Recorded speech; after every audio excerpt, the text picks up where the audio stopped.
Hello dear students from Good Shepherd Higher Secondary School, myself DM Sharma. एक बार फिर से आप सभी का स्वागत है मेरे YouTube चैनल आदित्य एजुकेशन पर। I am back with the 6th video of demand, the 3rd lesson of economic subject standard 11th Gujarat board.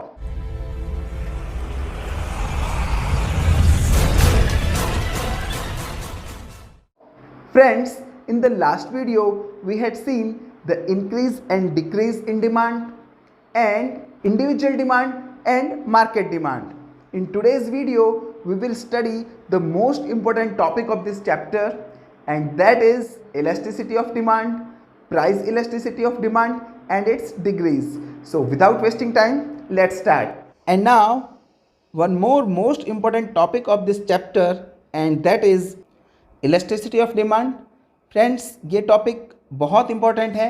जब तक आप इकोनॉमिक्स पढ़ेंगे, आप अभी 11th स्टैंडर्ड में पढ़ रहे हो, आगे जब आप कॉलेज में भी आ जाएंगे तब भी ये टॉपिक आपको पढ़ने में आएगा। So it's very important, so please pay attention. Elasticity of demand is the extent to which demand responds to change in any its determinants like price, income, taste and preferences. यानी कि demand पर effect डालने वाले determinants या factors में से किसी भी फैक्टर में चेंज आने से डिमांड में जो चेंज आता है उसे हम इलास्टिसिटी ऑफ डिमांड कह सकते हैं। इलास्टिसिटी ऑफ डिमांड में हमें सबसे पहले स्टडी करना है प्राइस इलास्टिसिटी ऑफ डिमांड का। Law of demand explains that when other determinants of demand are assumed to be constant, as price falls, demand expands, and as price rises, demand contracts. But it does not state by what proportion demand expands or contracts. Friends, law of demand ये कहता है कि अगर demand के बाकी के factors को हम कांस्टेंट अज्यूम करें तो कमोडिटी का प्राइस अगर फॉल होता है या कम होता है तो डिमांड एक्सपांड होती है, और अगर कमोडिटी का प्राइस इंक्रीज होता है तो डिमांड कॉन्ट्रैक्ट्स होती है।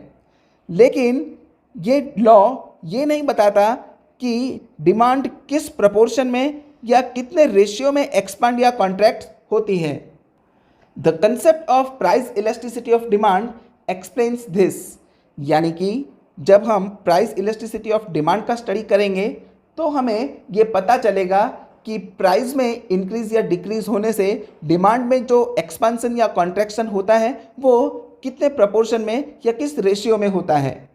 So first of all we will understand the meaning of price elasticity of demand. The proportion to which demand changes with a change in price is called the price elasticity of demand. इस meaning को या इस definition को ज़्यादा अच्छे से हम formula wise समझ सकते हैं। proportionate change in demand divided by proportionate change in price.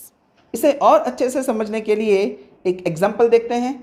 If a 1% fall in price of commodity X leads to a 5% rise in demand for X, then price elasticity of demand.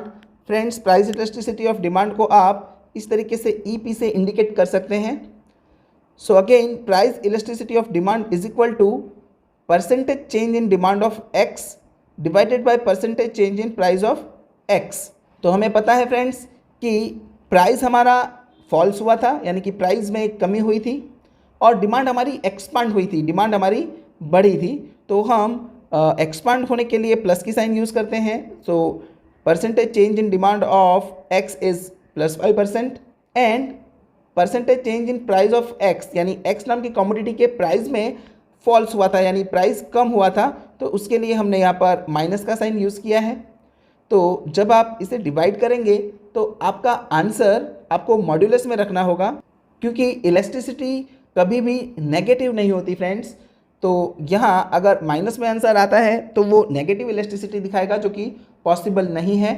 इसीलिए हम हमारे final answer को modulus में रखेंगे, और आपको ये पता होना चाहिए कि मॉड्यूलस के बाहर कोई भी नंबर आता है तो वो पॉजिटिव हो जाता है या प्लस का नंबर हो जाता है। तो यहाँ हमारी प्राइस इलास्टिसिटी ऑफ डिमांड वो 5 यूनिट्स आई है।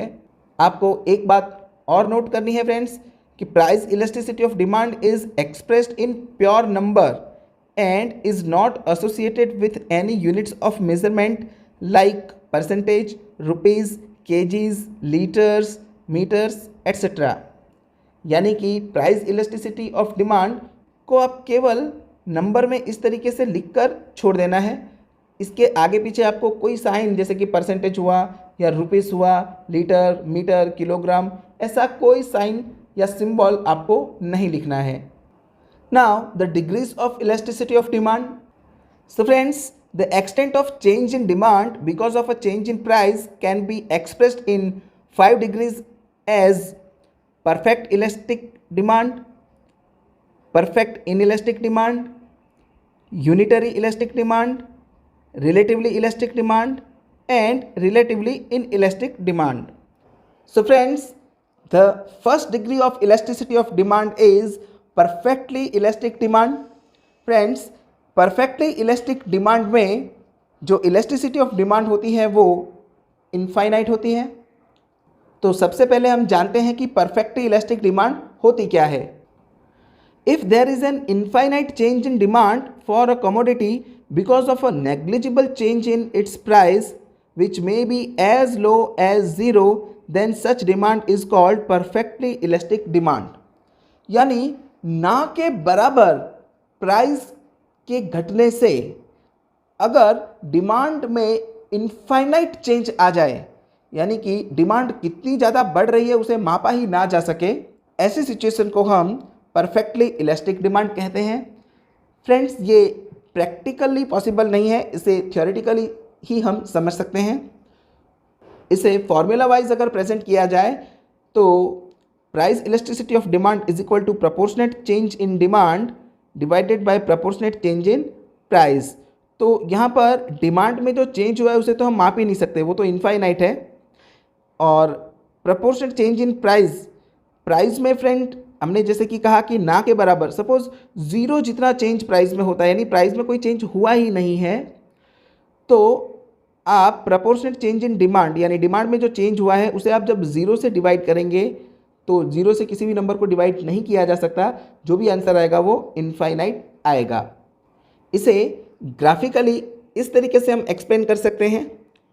On OX axis demand for the commodity is mentioned and on OY axis price of commodity is mentioned। तो फ्रेंड्स, यहाँ प्राइस में नेग्लिजिबल चेंज होता है, प्राइस में थोड़ा सा चेंज हुआ है ना के बराबर, और उसकी डिमांड वो इनफाइनाइट तक एक्सपांड हो चुकी है। यानी कि जो डिमांड लाइन आएगी वो इस तरीके से कितनी लंबी जाएगी इसका किसी को कोई अंदाज़ा नहीं है। तो इस डिमांड कर्व को हम परफेक्टली इलास्टिक डिमांड कहेंगे।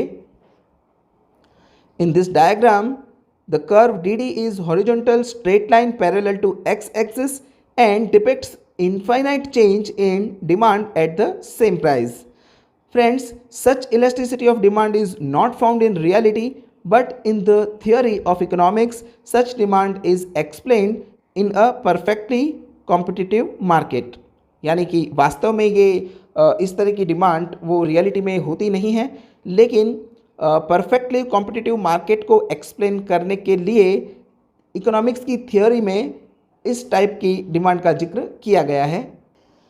The second degree of price elasticity of demand is perfectly inelastic demand. इस टाइप की इलास्टिसिटी में इलास्टिसिटी ऑफ डिमांड की वैल्यू ऑलवेज ज़ीरो आती है। Friends, when price of any commodity changes by any amount but there is no change in demand is called perfectly inelastic demand। यानी कि price में आप कितना भी चेंज ले आइए लेकिन डिमांड पर उसका कोई असर ना होता हो, तो इस टाइप की इलास्टिसिटी को हम परफेक्टली इनइलास्टिक डिमांड कहेंगे। इसे अगर फॉर्मूला वाइज एक्सप्लेन किया जाए तो proportionate change in demand divided by proportionate change in price. तो फ्रेंड्स, प्राइस में आप प्रोपोर्शनेटली कितना भी चेंज करिए, फॉर एग्जांपल हमने यहाँ पर 10% लिया हुआ है, लेकिन डिमांड में कोई चेंज होता ही नहीं है तो हम उसे 0% लेंगे। तो 0 में आप किसी भी नंबर से डिवाइड करेंगे तो आपको आंसर हमेशा 0 ही मिलेगा। तो इसीलिए परफेक्टली इनइलास्टिक डिमांड हमेशा 0 रहती है। इसे ग्राफिकली कैसे प्रेजेंट किया जाता है ये हम देखते हैं। On OX axis demand of the commodity is indicated and on OY axis price of commodity is indicated. तो फ्रेंड्स, प्राइस में आप कितना भी चेंज ले आइए, डिमांड आपकी फिक्स रहने वाली है। तो डिमांड जब फिक्स रहती है तो वो वाई एक्सिस के पैरेलल होती है। तो यहाँ हम ये एक डिमांड लाइन बना देते हैं डी डी। तो ये हमारी परफेक्टली इन इलास्टिक डिमांड का कर्व प्रेजेंट करती है। तो as shown in the figure, D D demand curve is a vertical straight line showing that whatever be the change in price, there is no change in demand. Such elasticity of demand is always zero. The next degree of price elasticity of demand is unitary elastic demand. Friends, इस type की elasticity of demand का answer हमेशा exactly +1 आता है। When the percentage change in demand and percentage change in price both are equal, then it is called unitary elastic demand. यानी कि जिस proportion में प्राइस चेंज होता है उसी सेम प्रपोर्शन में अगर डिमांड भी चेंज होती है तो उसे हम यूनिटरी इलास्टिक डिमांड कहेंगे। इसे एक एग्जांपल से समझते हैं। If price of commodity falls by 5% and its demand expands by 5%। आप देख सकते हैं जिस प्रपोर्शन में प्राइस फॉल हुआ है उसी सेम प्रपोर्शन 5% ही डिमांड भी एक्सपांड हुई है। So the formula of elasticity of demand is proportionate change in demand divided by proportionate change in price. So price is falls by 5% तो उसे हम माइनस में दिखाएंगे, और डिमांड एक्सपांड्स बाय 5% तो उसे हम प्लस में दिखाएंगे। और जैसा हमने पहले भी डिस्कस किया है कि इस टाइप का जो भी आंसर आता है उसे हम मॉड्यूलस में प्रेजेंट करते हैं। तो यहाँ पर 5/5 यानी -1 उसे मॉड्यूलस में हमने रखा है। मॉड्यूलस के बाहर आकर वो +1 बन जाता है। जैसा हमने डिस्कस किया था कि इस टाइप की इलास्टिसिटी ऑफ डिमांड का आंसर हमेशा +1 रहता है। So there is unitary change in demand, ऐसा हम कह सकते हैं। इसे ग्राफिकली प्रेजेंट करने के लिए आप देख सकते हैं OX एक्सिस पर हमने डिमांड को मेंशन किया है और OY एक्सिस पर हमने प्राइस मेंशन किया है। तो जब प्राइस P जितना था उस वक्त जो डिमांड थी वो M यूनिट जितनी डिमांड थी। फिर प्राइस एग्जैक्टली आप देख सकते हैं प्राइस कम होकर P1 जितना हुआ, तो ये जो प्रपोर्शन आप देख रहे हैं इसी सेम प्रपोर्शन में डिमांड भी एक्सपांड हो रही है M1 तक। तो यहाँ ये जो पॉइंट आप देख रहे हैं, इस पॉइंट से पास होने वाली ये जो लाइन है DD, इस लाइन को हम यूनिटरी इलास्टिक डिमांड कर्व कहेंगे। Here in this diagram when price falls by PP1, demand which expands by MM1 is exactly same as price change.